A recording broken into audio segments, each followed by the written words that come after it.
what the Church of Scientology is so afraid of. This is SPTV. Hi, everyone. Look who's here. It's Mike and Lily. Hi, Lily. Hi, Mikey. Oh, my God. It's so good to be back. To see you. It's so good to be back with you. I love you. Oh, I love you too. Everybody loves you. I missed you. You look great. Still a silver fox. Yeah, although it's a little thinner than it used to be. Mike, that goes to show you what a good head of hair you have, my friend, because I couldn't tell. You look great. Okay, well, it's really exciting to be back, Lily, and to be sort of resuming where we left off in some ways. Yeah. You know, I know a lot of people have had a lot of questions about, well, what happened and what happened to the podcast and what happened to this and what happened to that. Yeah. All they need do is read your lawsuit.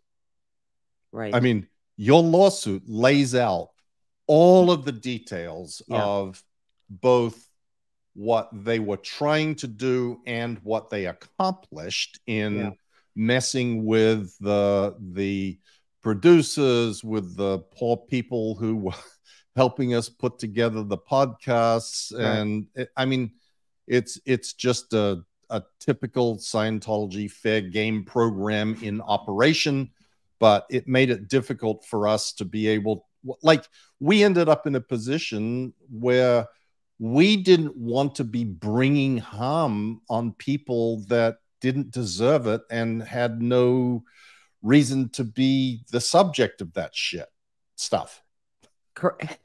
Good save, Mike. I know, and I think that's a great way to put it.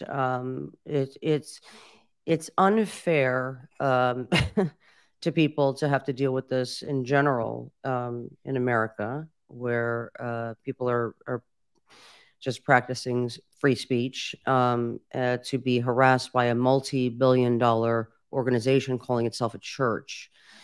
I even when I tweet, Mike, I tweeted about a candle that benefited St. Jude's Children's Research Hospital, and the over 200 Scientology accounts started attacking me, but also, you know, they were also doing that to the hospital, and so now I'm very cautious. I feel like I don't want to tweet anything because I feel bad for the people who have to receive this kind of hunting down and stalking and harassment from people of Scientology. Yeah. And so, you know, Mike and I are in a position where thankfully we have our own outlets to continue to communicate and to continue to expose what Scientology is doing, whether or not we're talking about it or not. We're still working. We're always working, Mikey and I. So that's where that's at. And until we figure this out, I think Mike's right. We feel somewhat of a responsibility to not have people who are not prepared for it to have to deal with this simply because we're speaking. And again, you know, like we've mentioned in the lawsuit, Mike, Scientology should bring lawsuits, right? They have a right to defend themselves in a court of law. And that's exactly where they should defend themselves. Yes, is Scientology is claiming, like, we have a right to speak just as you do. Absolutely. What you're doing is not just speaking, you're hunting people down, following the thousands of policies under the banner of fair game, which is not just one policy. Just to remind everybody, it's thousands of policies and activities that justify in their minds this hunting, this stalking, this harassment, the libel, the slander is not justified by your beliefs or your doctrine. And so that's what I hope to end with the lawsuit, not just for me, because as you know, this has been in existence since the 50s, 60s, and has not changed to current day. And so I hope that this lawsuit will end this practice, not just for me, but for those after us. You know, people have a right to speak out. They have a right to report. They have the right to be journalists. They have a right to the comics. They have a right to tell their stories, and that's what I'm saying. If Scientology felt that anything that anyone was saying was breaking the law in any way, was causing them not to be able to practice their religion, there's a place for that, right? And it's not under what it doesn't cover the activities of what they have been doing for over 5 decades. Right. That's exactly right. But Danny Masterson is supposed to be sentenced tomorrow. Correct. And depending on what happens, I know you're planning on going and attending the hearing. Depending on what happens, perhaps we can discuss what occurs sometime tomorrow after it's done, and actually do even a live discussion. So we'll see. But the reason that I'm mentioning that is because it's really current news, and we've talked about your lawsuit, but I have also been writing on my blog about the incredible significance of the civil case that the Masterson victims have brought, and how much information is going to come out in the discovery process and maybe the trial of that case, which will be far broader than what was allowed in the criminal case.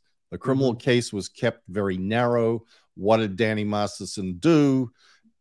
All of the information about Scientology's involvement in hiding witnesses, covering up evidence, not being forthcoming with law enforcement, trying to keep this out of the public eye, that didn't really come out in the criminal case because it's not really relevant to what he did or did not do.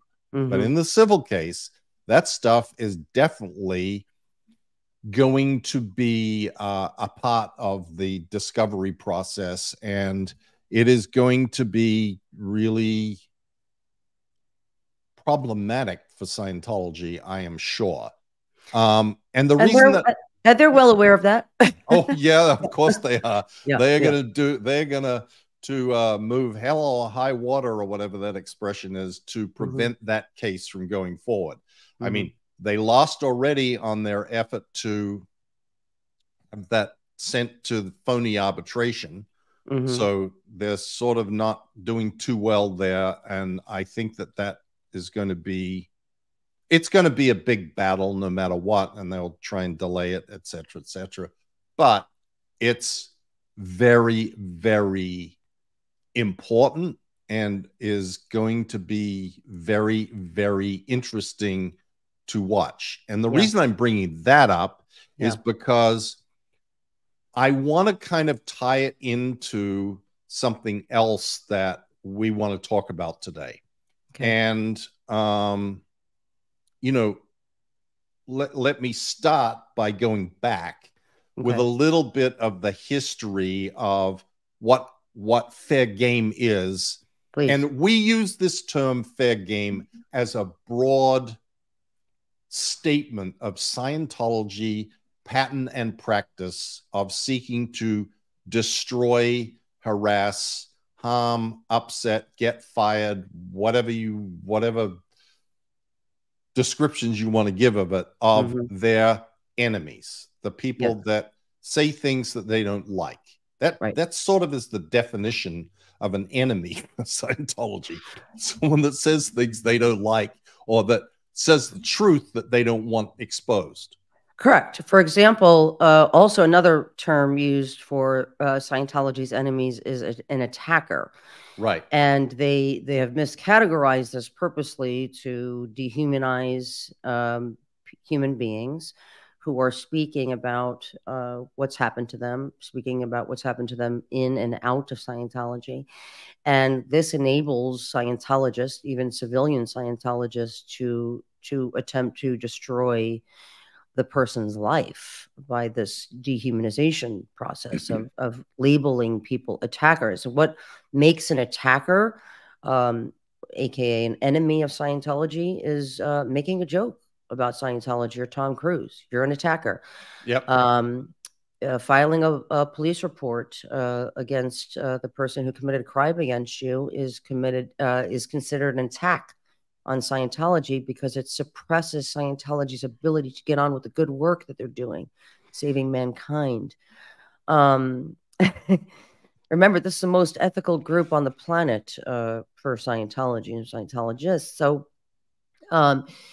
So these characterizations is very dangerous, right? Because you know, that campaign, right, of being an attacker could be a mom just trying to find her child who works for Scientology's paramilitary organization called the Sea Organization, hasn't heard from her child, hasn't seen her child. And filing a missing persons or a welfare check on a child is considered an attack from Scientology. Right. Yeah, absolutely. The policies of L. Ron Hubbard about dealing with attackers, or the fair game policies, were mostly developed in the 60s. They sort of started in the 50s. They mostly developed in the 60s.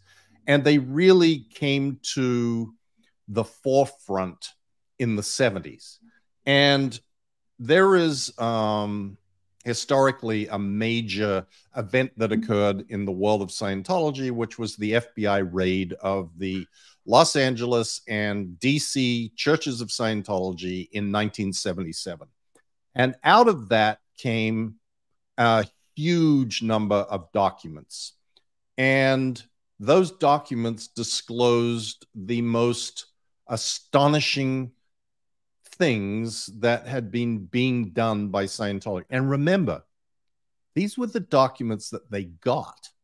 And there was a system in place at the time in what was called the Guardian's Office, the people that were responsible for implementing fair game and, quote, protecting Scientology, called the Red Box.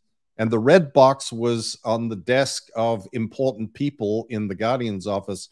And that was the stuff that got shredded instantly and was supposed to be shredded every day. So you know that when they raided and got all these documents out of the files, there was probably 10 times as many that had already been shredded. But put that aside. That's just a sort of a little side note. Yeah. The documents demonstrated that the way that the Guardian's Office went about seeking to destroy the enemies of Scientology, and I'm just going to pick on two examples, Paulette Cooper and Gabe Cazares. Paulette Cooper was a writer who had never done anything against Scientology. She met someone who was a Scientologist. He told her this story about having been Jesus in a last lifetime or something.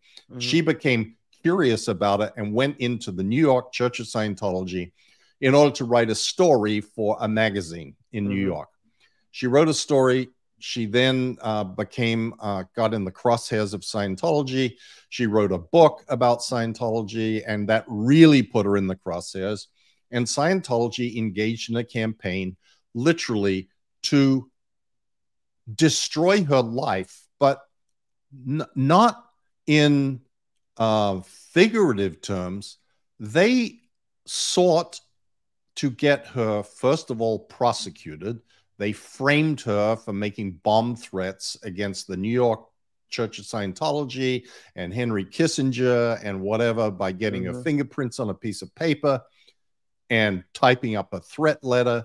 They sought to get her incarcerated in a mental institution and ultimately tried to get her to commit suicide with a plant who tried to persuade her that that was probably the best thing for her to do now that she was being prosecuted in federal court in New York. This is all documented. This isn't imagination. This isn't speculation. This is the documents, Scientology's own documents that show this. Gabe Cazares, the mayor of Clearwater, who had raised questions about the way that Scientology had come in and purchased the buildings and the lies that they were telling. He became a big target of Scientology, and they set him up, framed him for a hit and run accident in in Washington, D.C., when he was there for a mayor's conference, they planted false documents in government files to claim that he was a bigamist. They did basically everything that you could imagine to try and destroy his political career. They sued him for $1 million. He then, defending himself, hired an attorney who was a Scientology plant. This is all documented. Now, and where can we see those documents, Mike?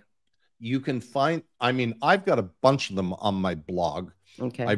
There is a very wonderful document called the Sentencing Memorandum that the Department of Justice filed in the sentencing of the people who ultimately got arrested and pled guilty, including Mary Sue Hubbard and 10 other officials of the Guardian's office. This document lays out all of the things that Scientology was doing in a concise place. And that is, you can find that easily on my blog. Just search Sentencing Memorandum. Okay. But the reason I bring this up, Leah, is because the only reason we don't have documents like that laying out the programs and campaigns that have been done against you and the victims of Masterson and whoever else that Scientology has deemed their big enemies is that there's been no FBI raid. Correct.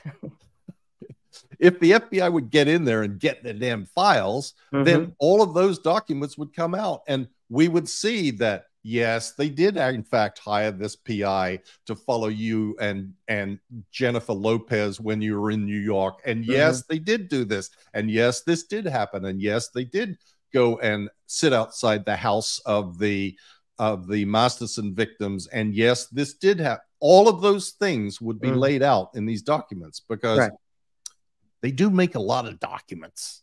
Well, yes, because that's one of the policies of Scientology. You have to put everything in writing. Right. And Mike, to just touch on one thing that you said, you talked about these operations, right? They're written out. These operations are written out. Like you're saying, like there was all these operations just on Paulette Cooper, right? I mean, there was a few. Operation Freakout was the one to get her into an insane asylum, right? So that she could no longer speak. And then there was another one, Operation Miss Lovely. Then there was another, so these, and it's, it says it on the actual document from Scientology, get her fingerprints on a piece of paper, then on this kind of typewriter, say this, send these bomb threats to us, make it look like Miss Lovely sent them. I mean, it is so egregious, Mike, right?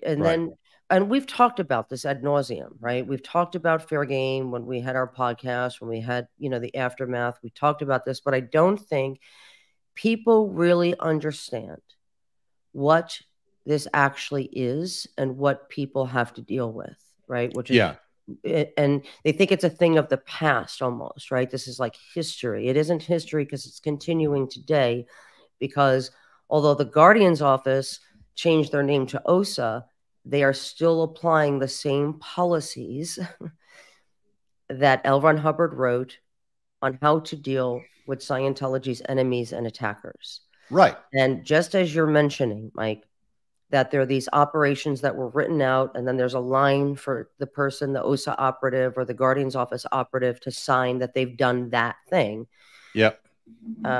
Those operations are written exactly the same today because that's what the policy states. It has to be done this way. Yes. And you can't change policy. So the activities surrounding the policies are not going to change.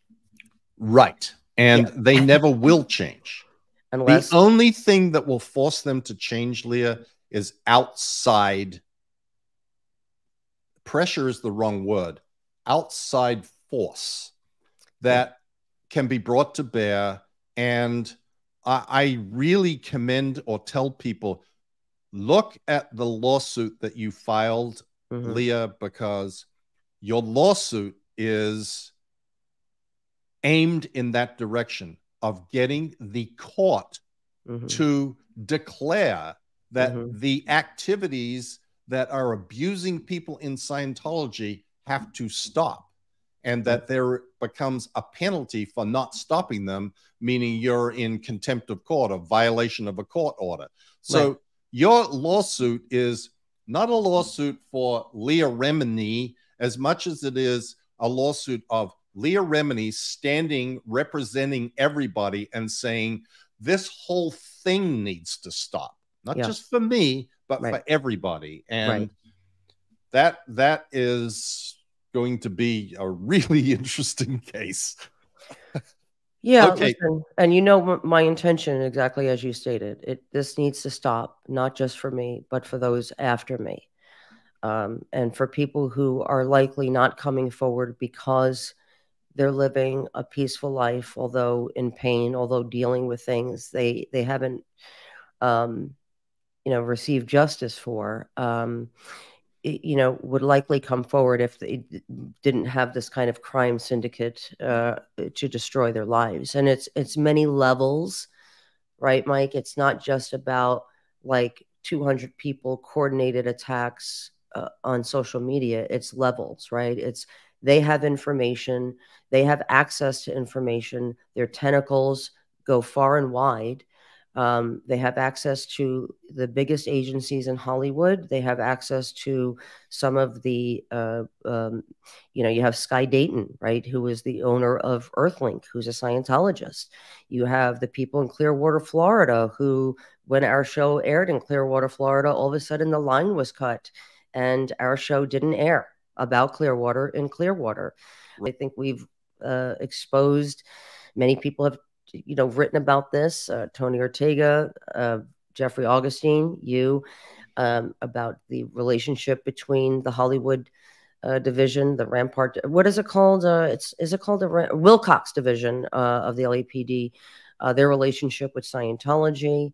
And so a lot has been exposed to show the tentacles that reach far and wide. And it makes sense why we haven't gotten answers. We haven't received the help. Victims of Scientology had to fight, specifically in the Masterson case. These women fought to be there. This was a 7-year fight, Mike, and I was there mostly every day for the second trial. And what I saw, Mike, makes me want to go into law, because I've never seen, people ask me all the time, and they probably ask you all the time, like, didn't you know this was going on? No, I did not. I many times said to you during our filming of The Aftermath, I had no idea this was going on. And if I didn't know this was going on, I didn't know there was a course in Scientology that any civilian Scientologist can sign up for, Mike, that teaches its parishioners and civilian Scientologists how to destroy somebody's life. I didn't know that, Mike. Yeah, I understand. 1,200 pages, Mike. They make you demo out how to destroy somebody, how to go through their mail, how to pretend you're I didn't know this was going on. So if I didn't know it, some people out there don't know it. Right. Yeah, absolutely. Absolutely, Leah. You make the point.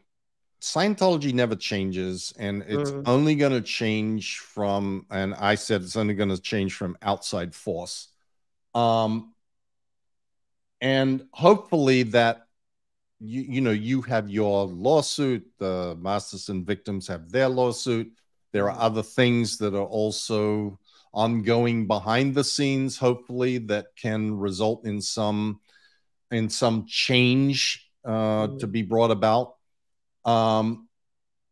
With respect to that, I wanted to make mention of, in 1977, there was a raid, so there was a bunch of documents.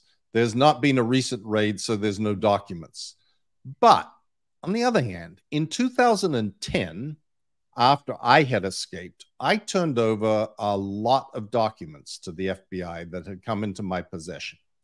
And they never really did, they never did anything with those documents. And those documents are just as devastating almost as the ones that came out in the raid from 1977. They demonstrate this pattern and practice of Scientology seeking to do things to destroy their enemies. And we are going to go through some of these, you and me. Well, and I don't want to start cursing. This is, yeah, don't start cursing. We don't want to get booted off YouTube.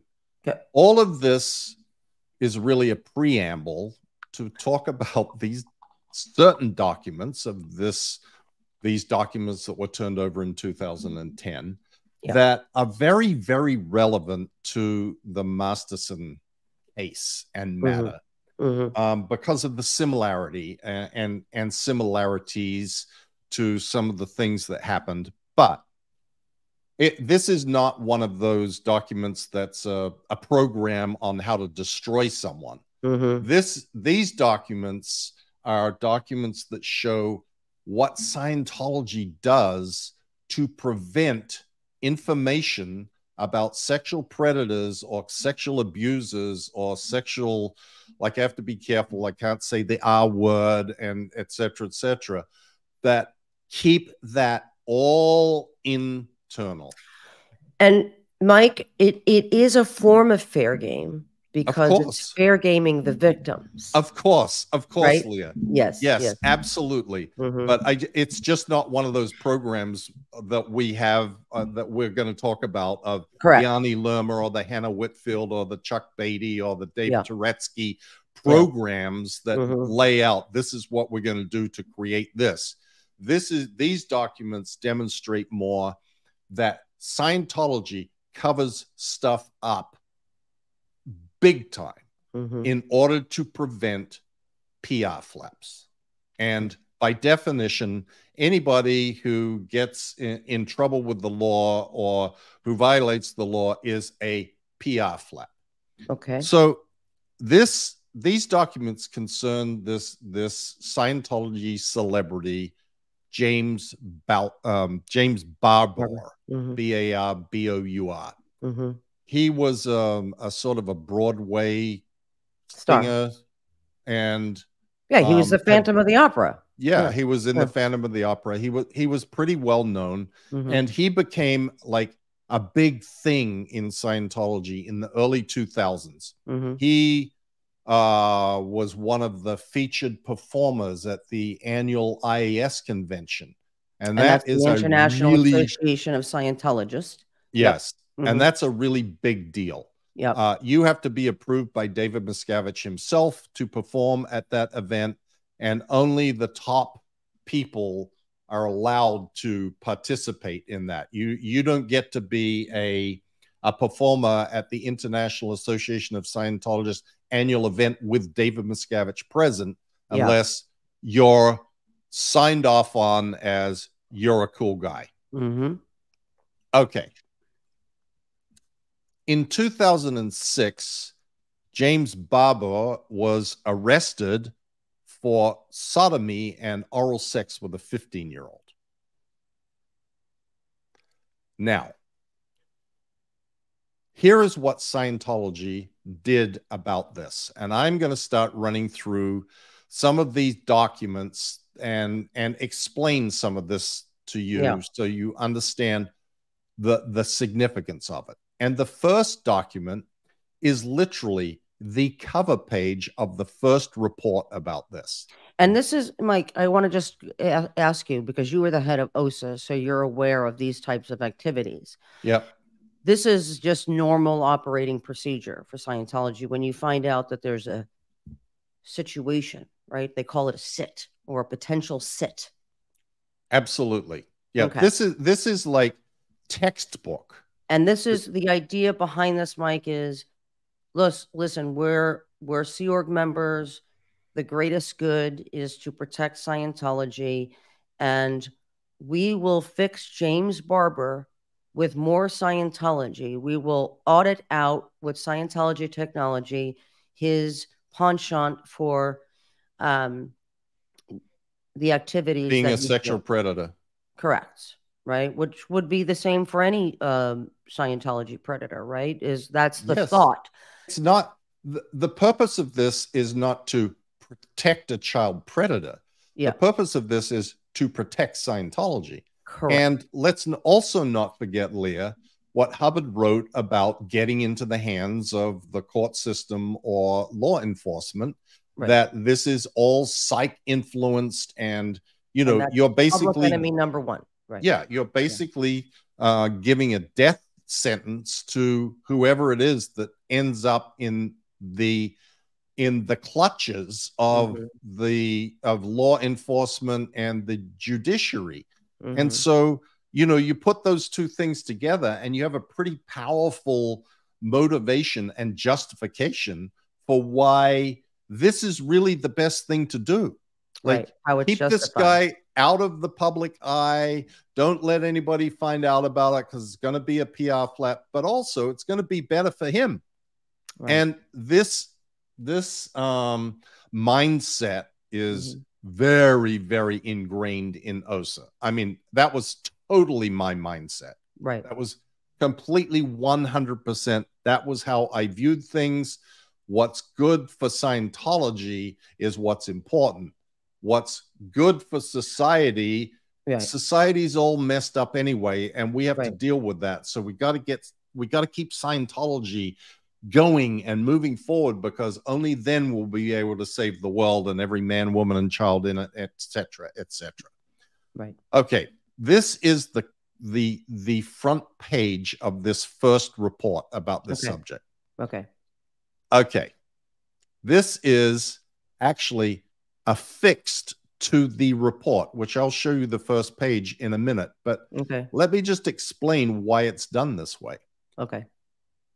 Sit. You can see, Leah, you're exactly right. Sit alert. Sit alert. Situation alert, everybody. Yep. And this comes from the external security chief, OSA Int, the illustrious Kirsten Catano, which let me just, I got this picture of Kirsten somewhere. Yeah, so Kirsten Catano Peterson is an OSA fixture and has been for quite a while. There's Kirsten Catano Peterson, who has a very cozy relationship with law enforcement. Okay, and so this is going to all of these people in OSA, this report. And RTC. Okay. And RTC is David Miscavige's personal organization. Okay. Deputy Inspector General Legal Affairs and the Director of Data, RTC. And who's that?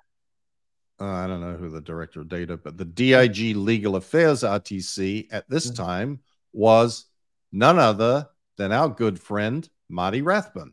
Oh. Psychopath.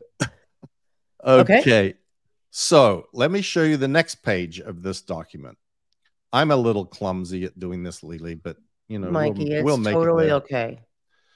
Okay, so here we go. This is the actual document. And the idea is that cover sheet can get torn off, and this document, like appearing like this, is what ends up in the files.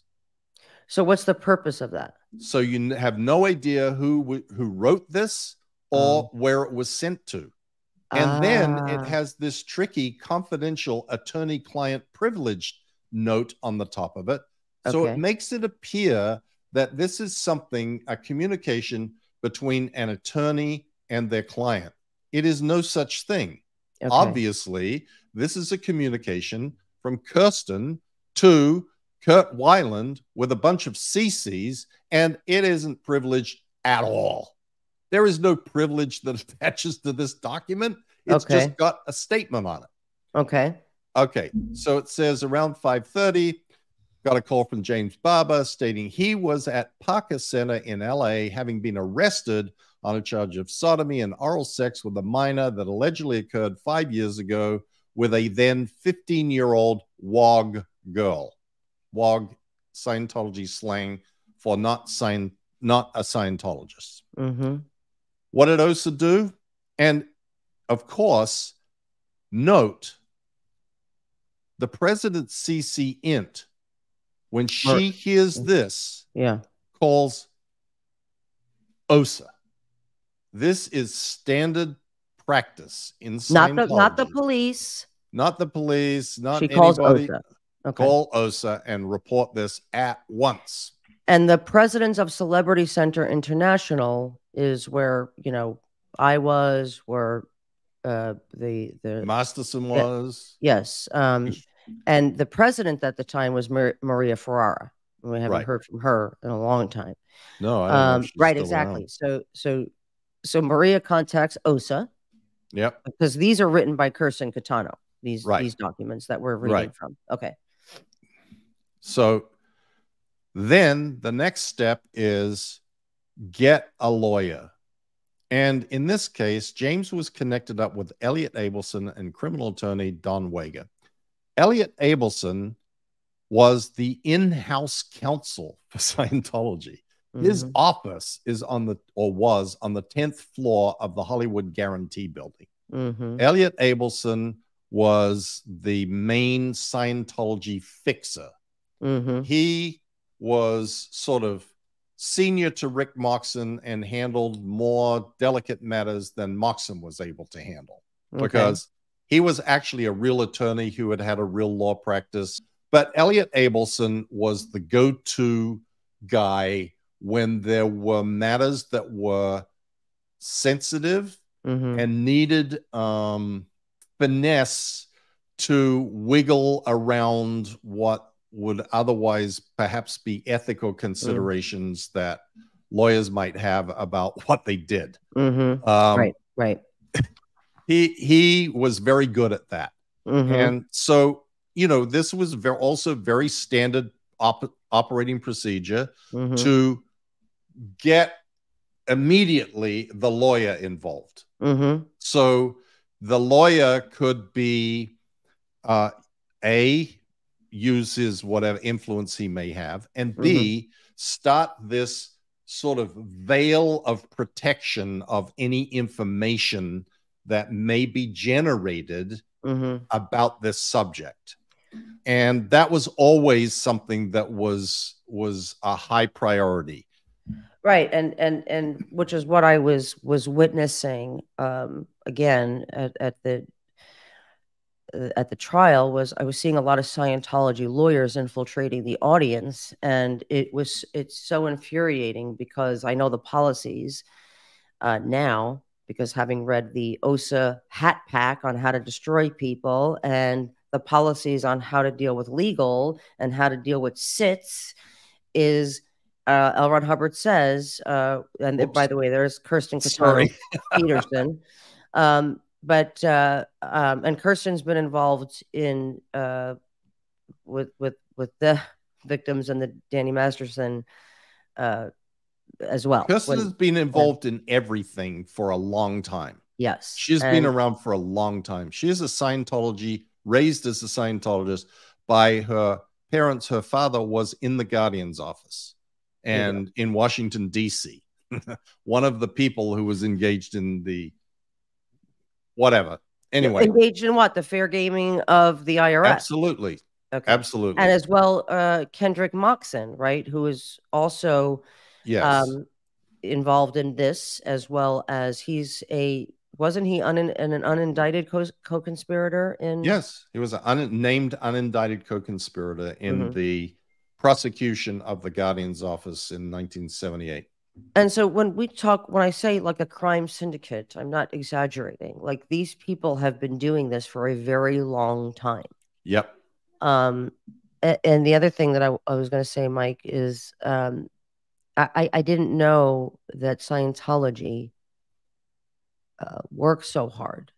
As far as when I looked at these documents for the first time, and I'm seeing, like, there's still a naivete on my side of going, why would a real lawyer, I'm like, are these real lawyers or are these Scientology? You know what I mean? Because I'm like, I can't imagine, where I would go every day, Maria Ferrara and all of, the people that I knew in Scientology, were working so hard behind the scenes to cover these heinous crimes.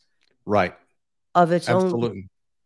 Absolutely. Great. This is the April 5th document. Let's do this one.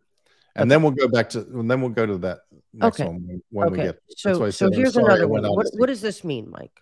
No no sheet. sheets. What does that mean? That means actually, this is like a level beyond confidential.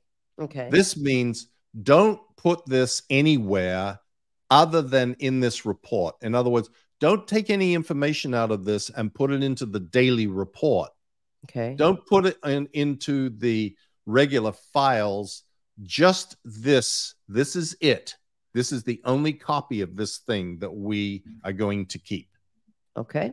And you will see why. Okay. This late last night, a referral of a good New York criminal attorney was gotten from Jerry Pfeffer, a Charles Clayman. Okay. He was actually charged in New York. Even though he was arrested in LA, he was extradited to New York because that's where this happened when he was in Broadway. So Scientology went around and found a lawyer, a criminal defense lawyer in New York through Jerry Pfeffer. And by the way, and it says here, Mike, that Elliot contacted Clayman this afternoon, briefed him and Clayman, and said that he's willing to represent James. Right. Isn't that nice? Yeah. Well, this is Scientology meddling in, like, this is like the example of the mafia don who has one of his guys get arrested, and so he goes out and hires the consigliere for his guy and pays the, I don't know who paid these people, but I know who paid Jerry Pfeffer, and that was Scientology. I know who paid Elliot Abelson. That was Scientology. Jerry Pfeffer was David Miscavige's criminal tax lawyer and husband of Monique Yingling, the infamous Monique Yingling. Okay. But what's really important here is per an OW write-up, and that's an overts and withholds write-up, like a confession, not a priest penitent, as it says at the top, priest penitent privileged information, not priest penitent. In fact, Scientology uses things from OW write-ups all the time. Right. You can go look on Who is Mike Rinder, and you will see tons of them in my own handwriting, my OWs. And they say, this isn't priest penitent. This is not, we're not violating any. No, because Scientology likes to have it both ways, right? Right. Exactly. Right. But I want to have it one way here, which is there is an OW write-up he did in January 2004 where he said he was engaged in improper activities with a high school student.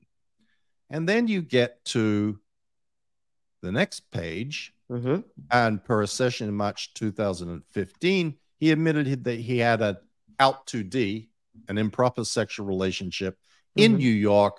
He had sexual relations, no intercourse, but fooled around 2 times with the victim here. In another March 2006 session, it came up that in 2001 in New Jersey, he drove a 15-year-old WOG girl home and kissed her. And per legal input from Elliot and Moxon, if this interview, where they're planning on now doing a more interview to find out what else they might know, is conducted by a church minister under ministerial circumstances, this is privileged. We will arrange for this to be done somewhere other than CC Int. Like, they're not even going to have him on the premises in order to dig up what else he may have been engaged in. But, and why is that, Mike? I don't know. That's stupid. That's just like, we don't want any implication that we knew something that we shouldn't have known or something. I don't know. Like, although it is in writing that they knew about it and that he had reported himself, or it was pulled from him from a Scientology auditor in session starting in 2001. Correct. That was the point I was making. They knew about this guy. They knew that he was a sexual predator. And you'll see in another one of these documents, one of these girls was 14. He was 38 years old. 14. And Mike, it's so enraging because you bring this to the attention of people who need to know, and you know what they say? Do you have anything like in present time? Yeah, I know. Got anything? Now, have you got any smoking guns? Okay. I want to just get to this last paragraph too, Leah, because this is very, very instructive. I agree. Go ahead. The invest needs to be completed. This is on the victim. The invest needs to be completed to ID her psych, complete PRC, which is public records check on her and her family, and pull any strings on what brought this about. Well, what brought this about was a sexual predator in the presence of a teenage girl. This is Scientology victim blaming, shaming, and it like encapsulated in a sentence. Agreed. And to your point, Mike, you said, when we first opened up this conversation, what is an attacker? What's an enemy to Scientology? Right. This victim was brave enough to report this to either her family or to the police directly. Right. And now Scientology is considering her an attacker. And so an investigation is going to be opened up into her and her family. Right. Yep. Go ahead, Mikey. It's crazy. And by the way, if everybody thinks that I'm not reacting as I should, is because I'm trying not to curse. Yeah, I understand. This is curse-worthy material. If ever there was curse-worthy material, this is some curse-worthy material right about here. So it's so maddening. It's so enraging. Like, I want to scream because it's not just James Barber. Right.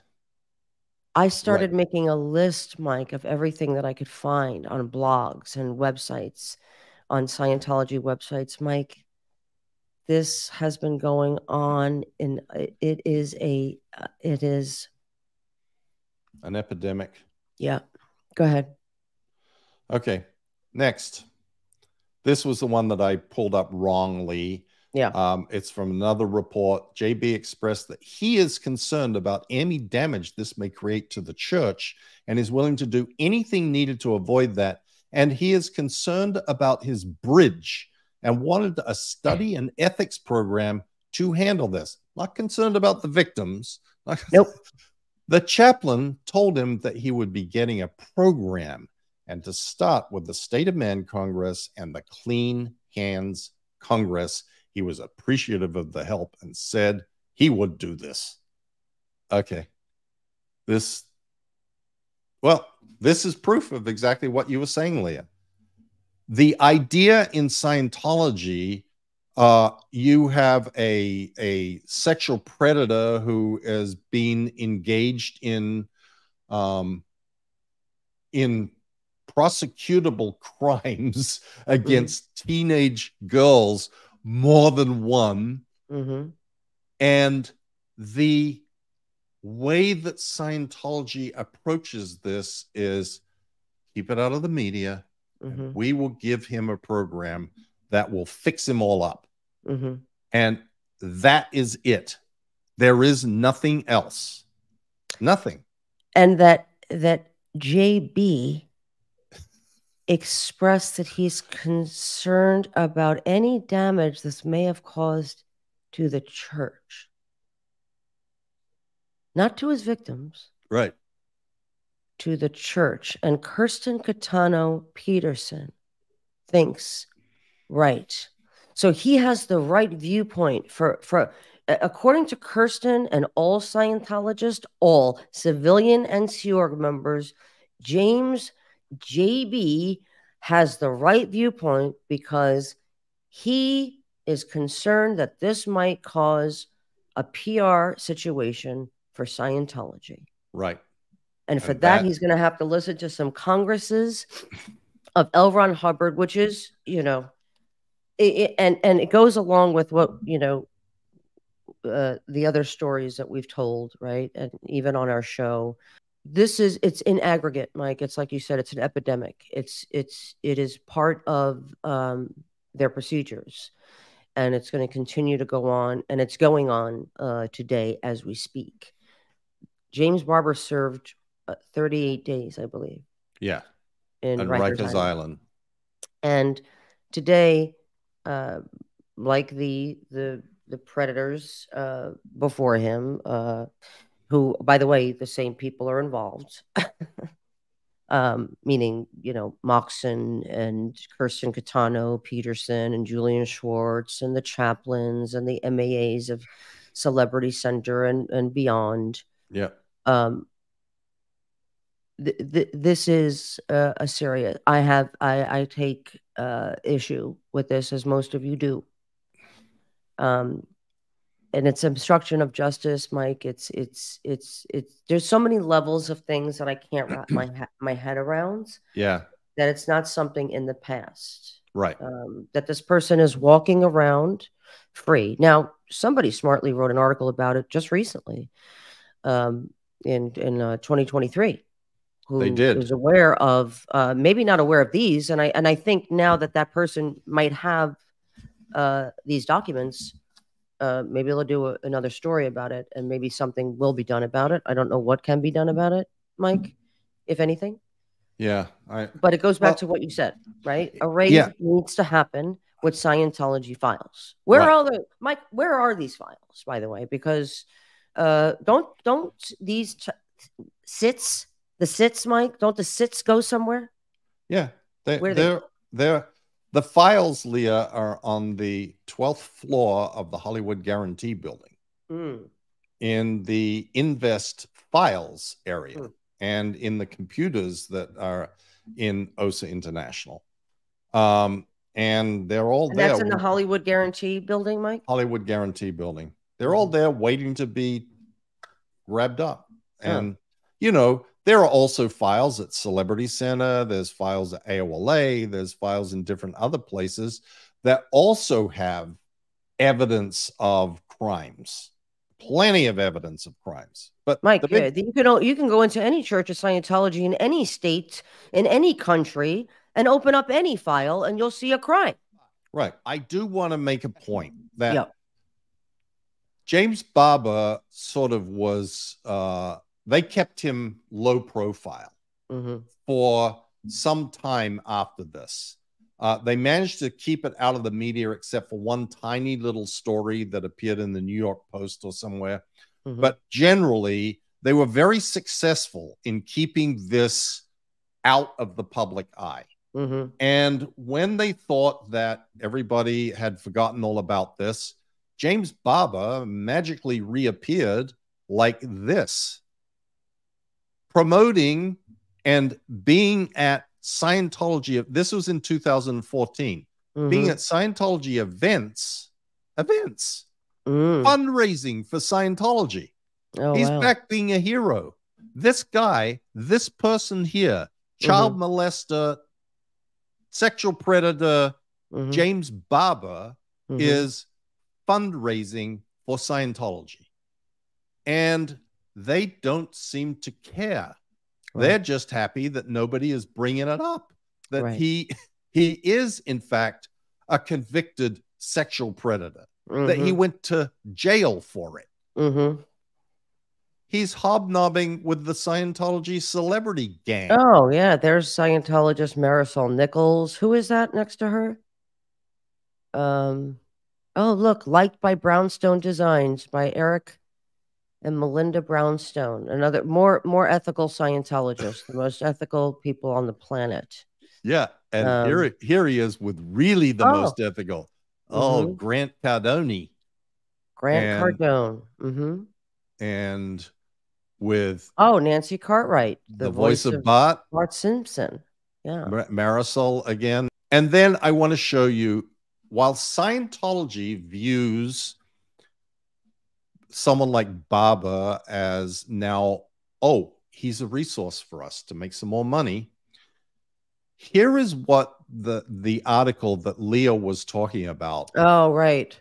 James Barber's welcoming at Phantom closing is painful reminder of Broadway's legacy with sexual assault issues. This writer, and I will put this actual article on my blog, took real issue with the fact that the Broadway community was willing to accept this guy back into their ranks, even though he had been convicted of a sexual crime against a teenager. Right. And that's not how Scientology views it. Right. Scientology views it as, well, he got away with, you know, we're now able to use him again to make some money for us. Because it went away, because we made it go away. We made it go away. Right. Nobody really noticed anymore. And by the way, they were WOG girls, Mike. Oh yeah. They were really WOG girls. Not that they treated the Scientology victims of these crimes and worse with any respect or care or empathy. Just the opposite. Right. They were all punished for having these crimes committed against them and worse, you know? Yep. But go ahead. Yes. So James is just back in the fold. James is happily living his life. He's openly, you know, living just a happy life, going on as a celebrated Scientologist, as most of Scientology's predators are. The reason why I wanted I was really wanting to expose this, Mike, is because it's continuing to happen. It's again, I'm going to say it again. It's in aggregate, everybody. It's not, these are not isolated. It's just what we have, right? It's just what we're able to get our hands on because somehow you had these in your possession when you left. Right. The only way to get more of these, to help more people in Scientology, to not have this happen to more victims, as they could have done, they could have avoided other crimes being committed by now serial rapist, convicted rapist Danny Masterson, had he reported these crimes to law enforcement. Yes. And there's also some other people that we're very aware of, Mike, that Tony Ortega, you know, we gave that story to Tony Ortega quite some time ago about the Burbank daycare. That molester is out with no criminal record. Could open up a daycare tomorrow if he wanted to, if he hasn't already. And there's many of them who need help. So the only way to do that is to revoke their tax exemption and conduct a raid and get a hold of these files. And we're going to be doing more of these because, like I said, Mike, I was astounded. Now, I know that Mark Headley had talked about James Barber. He did a video about it, and I think Aaron Smith-Levin did one as well. But we're going to cover these because I really need to get this out. I need people to know and understand what's happening. Yes. And I have insight into these things that probably nobody else does because of the positions that I held when I was in Scientology. And I think it is helpful to hear sort of a different perspective about these, not a stranger walking in on them, but someone who knows how these things go down, what happens, and hopefully can shed some more light on it and make it more, I don't know what other word to use than just real. This is real stuff. Yeah. This really does happen. It's not imagined. It's not, oh, well, I read this thing where Hubbard said, this is how you go about doing this. But who knows if that ever happened? Right. Yeah. Whatever Hubbard said should be done is what happens. And not to mention, like, by their current behavior, when law enforcement says, well, I mean, do you have anything recent? I go, well, why don't you just look at what they're doing, what they've been doing to the survivors and the brave women in the Danny Masterson case. Look what they're doing to Mike. Look what they're doing to me. Look what they're doing to Aaron Smith Levin. Look what they're trying to do with the Aftermath Foundation. Look what they're doing to the judge, to the detective, to the I mean, it's going on and on and on and on. Like, it's happening every day by their activities. I don't even need your crap operations in writing. I only need to go on social media. I only need to talk to the people who are in current cases having to do with Scientology. The madman that broke into my gated community with it, like, this is what they do. They hire PIs through other PIs. Those PIs hire mentally unwell, unstable people. They put them after us all. They expose our families to these very dangerous people to silence us. This crap on Twitter that they do, I mean, it's very damaging, but it is almost their way of trying to distract you from what they're really doing. Right. And what they're really doing is dangerous. Yes. You're right, Lily. Sorry, I got upset. It's okay. I'm so happy to be back, Leah. Same. You are a unique person in my world, and nobody will ever replace you. Don't. No matter who they are. So make me cry. I'm really happy that we got this done. We'll get this up as we can. Maybe we will do a live episode tomorrow. We'll see. I didn't even know when this is going to make it on there, so I shouldn't say tomorrow, but after the Masterson thing, we will see. I love you, and I'm glad that we're able to do this. And we're going to go through these OSA files because I have so many questions.